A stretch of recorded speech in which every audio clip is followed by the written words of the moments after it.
ومن احیاہا، اور جس نے بچا لیا کسی جان کو.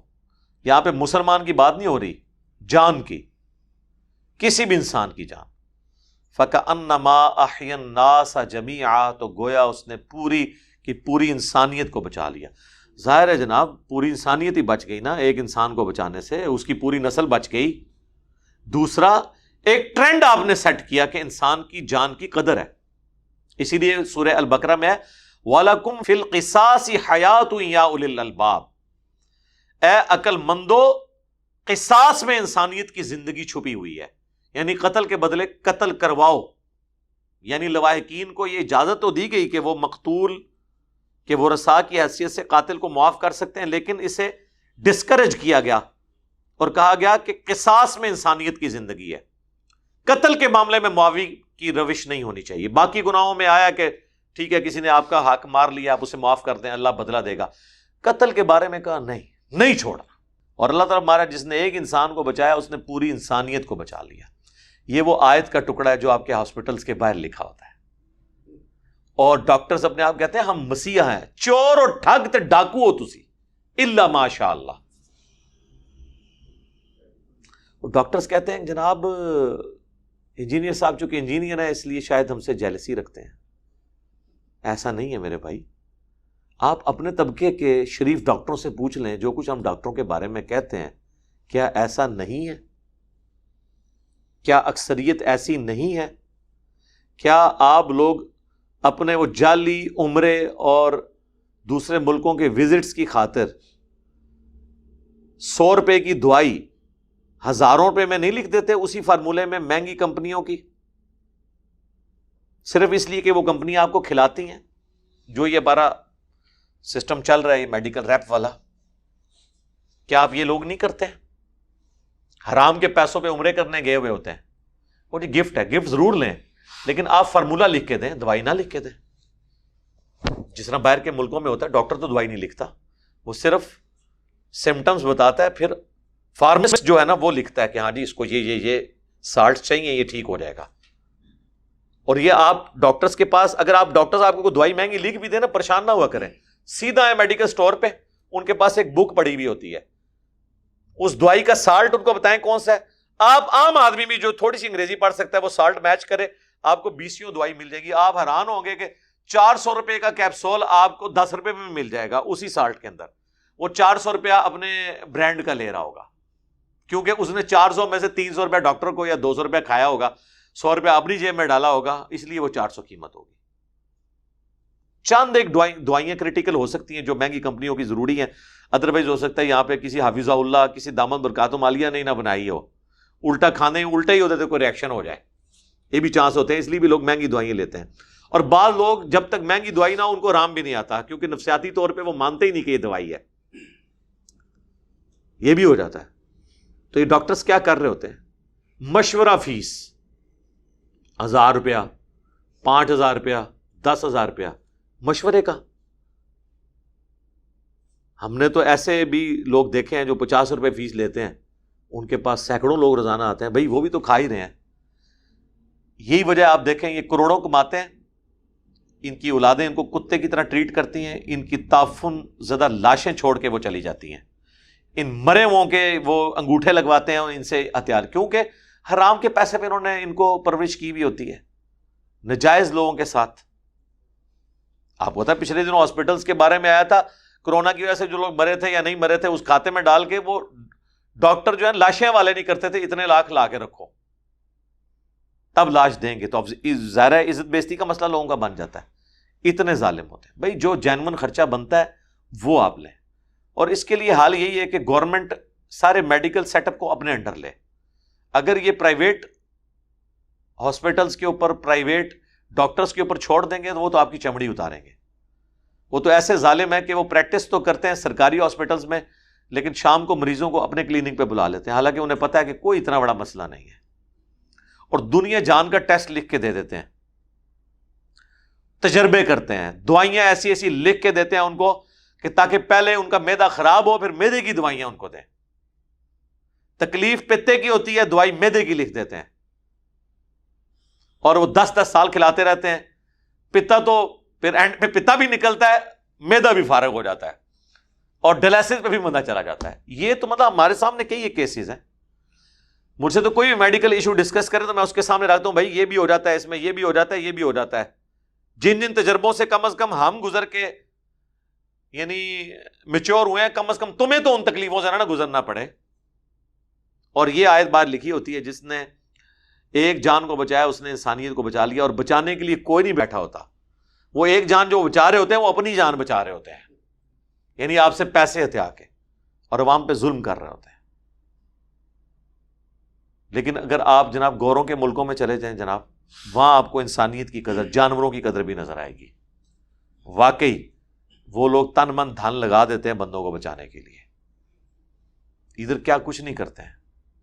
آئے دن تو یہ تولیے پیٹ میں بھول جاتے ہیں، کینچیاں تک بھول جاتے ہیں. یعنی 2 یا 3 کینچیاں لے کے گئے ہیں، وہ بھی ریٹریو کرنا بھول جاتے ہیں. ان میں سے بھی ایک پیٹ میں سے نکلتی ہے. آپریشن خراب ہو جاتے ہیں. مجھے میرے آفس کے کولیگ بتانے لگے، ان کی جو وائف ہیں وہ گائنی کی ڈاکٹر، تو خوف خدا رکھنے والے ہیں. وہ کہنے لگے کہ مجھے وائف نے بتایا کہ کئی دفعہ لیڈی ڈاکٹرز نے کبھی کسی فنکشن میں جانا ہوتا ہے اور کوئی ڈلیوری کا کیس آتا ہے، وہ نارمل ہوتا ہے لیکن وہ اس پہ ظاہر آپ کو محنت کرنی پڑتی ہے. وہ ظاہر ہے پینز آتی ہیں، پھر 7-8 گھنٹے بھی بعض اوقات لگ جاتے ہیں. اب انہوں نے تو میم صاحبہ نے شام کو تیار ہو کے جانا ہے ایک بے پردہ فنکشن کے اندر، تو کہ وہ پھر نرسوں کہتی ہیں 2 اسے اینستھیزیا بے ہوش کرو، اسے میں ٹک لگا دیتی ہوں، اور وہ آپریشن کر دیتی ہیں صرف اپنا ٹائم بچانے کے لیے. آپریشن بنتا نہیں ہوتا، لیکن اسے پتہ نہیں جس کو ٹک لگا کے تم گئے ہو اس کی آندہ کی کئی مہینوں کی زندگی کیسے گزرنی ہے، اس پورے گھر پہ کیا گزرے گی. جب آپ نے پیٹ کے 2 ٹکڑے کیے ہوئے ہیں، اس پہ آپ بے شک یہ لگا بھی دیں ٹانکے، اس کے بعد کیا ہوتا ہے.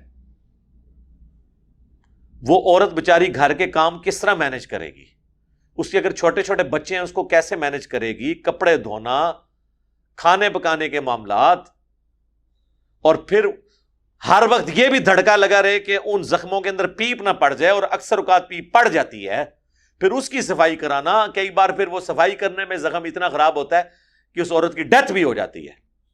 لیکن وہ اس میم صاحبہ نے اپنے ایک فنکشن کی خاطر اس عورت کو اس تکلیف سے، پورے خاندان کو اس اذیت سے گزارا. تو قاتل ہے وہ جان نہیں بچا رہی، وہ قاتل ہے اس پورے خاندان کی. یہ کر رہی ہوتی ہے. آج آپ چلے جائیں، آپ کو درجنوں لیڈی ڈاکٹرز میں سے ڈھونڈنے سے ایک ملے گی جو آخری درجے تک نارمل ڈلیوری کروانے کی کوشش کرے، جس نے حلال کی کر کے کھانی ہے. لیکن سر آپ امریکہ میں چلے جائیں، ہمارے پاس تو ہمارے تو کئی رشتہ دار وہاں پہ رہتے ہیں، وہ کہتے ہیں کچھ شاذ و نادر سننے میں ملتا ہے سیزیرین، ورنہ نارمل ڈلیوریز ہوتی ہیں. یار ہماری صحتیں ان سے اچھی ہیں، ہماری امیونٹی پاور ان سے اچھی، ہماری لائف، ہماری عورتیں زیادہ ٹف ہیں گھروں کے کام کرنے کے اعتبار سے. وہ وہاں پہ مینج ہوتا ہے، یہاں پہ نہیں ہوتا، صرف اس لیے کہ وہاں کے ڈاکٹرز ایماندار ہیں، ان کو پتا ہے کہ یار اس کو تکلیف نہیں دینی. ڈاکٹرز کو چھوڑ دیں یار. پولیس والوں کو دیکھا ہے، سامنے ان کا چور آ جاتا ہے نا، ایسا چور جو ان پہ گولی بھی جس نے چلائی ہوتی ہے وہ اس پہ گولی نہیں چلاتے، حالانکہ انہیں اجازت ہوتی ہے. آخری درجے تک ڈرتے رہتے ہیں کہ یار اس کو مارنا نہ پڑے، کہیں ماری نہ جائے. اس لیے نہیں کہ ان کی کوئی پکڑ ہو جائے گی، پکڑ کب ہونی ہے سیلف ڈیفenس کے اندر. ان کو ہوتا ہے یار انسان ہے. آپ ذرا نیٹ جیو کے اوپر کبھی واقعات یہ دیکھیں، وہ پولیس آفیسرز اپنے واقعات سناتے ہوئے خود رو پڑتے ہیں. بندہ مرا نہیں ہوتا، وہ یہ بتاتے ہوئے رو پڑتے ہیں کہ وہ آ گیا تھا میرے اس کے نیچے، میں مار سکتا تھا اسے لیکن میں نے نہیں مارا. اتنے رقیق القلب. یہاں پہ جناب ایسے ظالم ہیں، روزانہ موتیں ڈاکٹر دیکھتے ہیں، لیکن آپ دیکھ لیں کہ ان کو فرق نہیں پڑتا، پھر آ کے ذبح کرتے ہیں.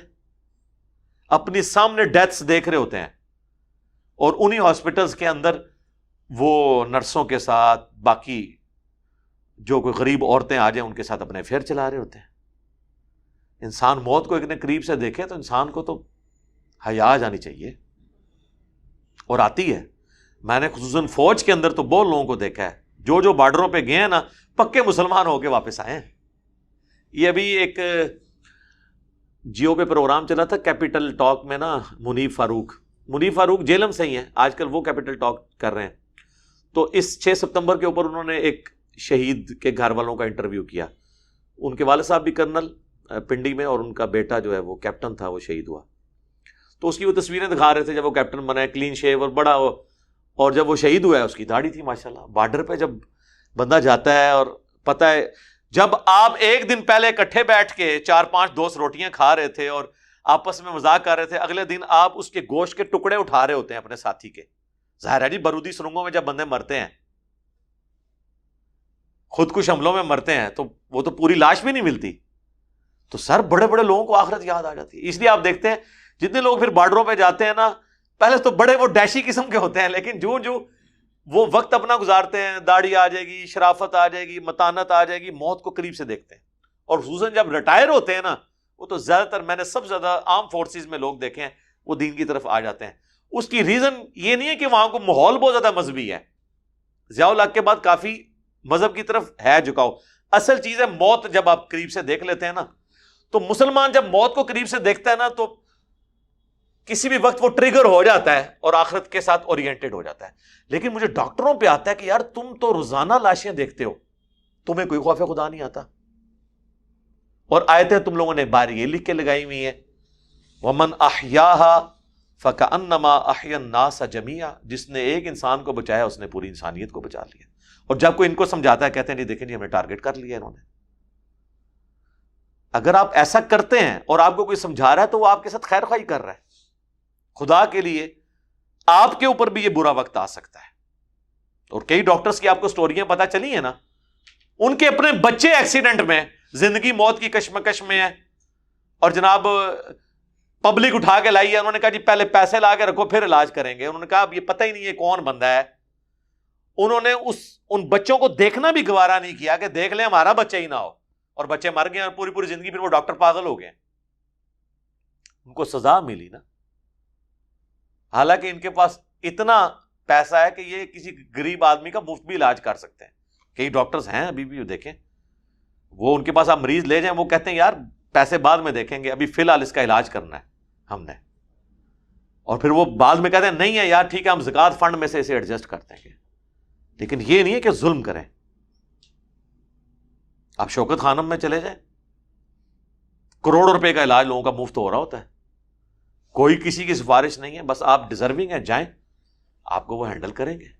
خوف خدا رکھنے والے بھی لوگ موجود ہیں جو واقعی اس کا یعنی عملی نمونہ ہے کہ جس نے ایک جان کو بچایا گویا اس نے پوری انسانیت کو بچا لیا. پیغمبروں کا بھی کام سمجھانا ہے اور پیغمبروں کی دعوت آگے لے کے چلنے والوں کا کام بھی سمجھانا ہے. اور آپ دیکھیں کوئی شخص آپ کی آخرت کی فکر کر رہا ہے اور پیسے نہیں آپ سے لے رہا، اور اربوں سال کی زندگی آپ کی مینج کر رہا ہے. دنیا میں چند سالوں کا، چند ٹکوں کا آپ کو کوئی نفع پہنچا دے، آپ پوری زندگی یاد رکھتے ہیں، چاہے اس کا احسان مانے یا نہ مانے، دل میں تو ہوتا ہے یا اس نے میرے ساتھ نیکی کی تھی. اور جو آپ کے ساتھ اربوں سال کی ہمیشہ کی زندگی کی نیکی کرے، آپ کہیں یہ دیکھیں نہیں ہمیں تو ٹارگٹ کیا ہوا اس نے، ہمیں ٹانٹ کر رہا ہے. اللہ کا شکر ادا کریں کہ آپ کو کوئی سمجھا رہا ہے آپ کی خاطر، اس میں اس کا اپنا کوئی فائدہ نہیں ہے، آپ کا فائدہ ہے. اس کا تو فائدہ بولنے پہ ہی ہو گیا. جو ڈاکٹر اسرار صاحب فرماتے تھے نا کہ جو کسی کو ہدایت کی طرف بلائے اسے ہدایت ملے یا نہ ملے اس کی اپنی ہدایت ہو گئی. کیونکہ وہ کامیابی کی جو 4 شرائط ہیں ان میں سے جو آخری 2 مشکل شرطیں جڑیاں میں ہی پوریاں کرنیاں نے، ٹھیک ہے، پہلی 2 تے سارے نے پوریاں کرنیاں نے. الا الذین آمنوا وعملوا الصالحات، جو ایمان لے آئے نیک اعمال کریں. جی سارے خوش نے، اگے کم ٹورو وتواصوا بالحق. کسی کو غلط ٹریک پہ دیکھو اسے بتاؤ کہ سچ یہ ہے، تو غلط ٹریک پہ، اور اس کے بعد پھینٹی کا انتظار کرو. وتواصوا بالصبر، پھر اس پہ کرو صبر. جی پھینٹی تو بات صبر. 4 شرائط ہیں انسانیت کی کامیابی کی. پہلی 2 بہت آسان، دوسری 2 اتنی مشکل کہ بہتر ہے انہوں نے ذکر ہی کرنا چھوڑ دو. لوگ پہلی 2 ہی ذکر کرتے رہتے ہیں، میٹھی باتیں کریں. ٹھیک ہے جی میٹھی نہیں سو گئے، میٹھی باتیں کر کے امت ہی پوری سلا دی. اٹھتی نہیں امت، جو مرضی کر لو، الا یہ کہ اللہ تعالیٰ کوئی غیبی معاملہ کر دے. اللہ تعالیٰ سے دعا جو حق بات میں نے کہی اللہ تعالیٰ ہمارے دلوں میں راسخ فرمائے، اگر جذبات میں میرے منہ سے کوئی غلط بات نکل گئی اللہ تعالیٰ ہمارے دلوں سے محو کر دے، اسے دھو بھی ڈالے، ہمیں کتاب و سنت کی تعلیمات پر عمل کر کے دوسرے بھائیوں تک پہنچانے کی توفیق عطا فرمائے۔ سبحانک اللہم و بحمدک، اشہد ان لا الہ الا انت، استغفرک و اتوب الیک، وما علینا الا البلاغ المبین۔ جزاکم اللہ خیرا۔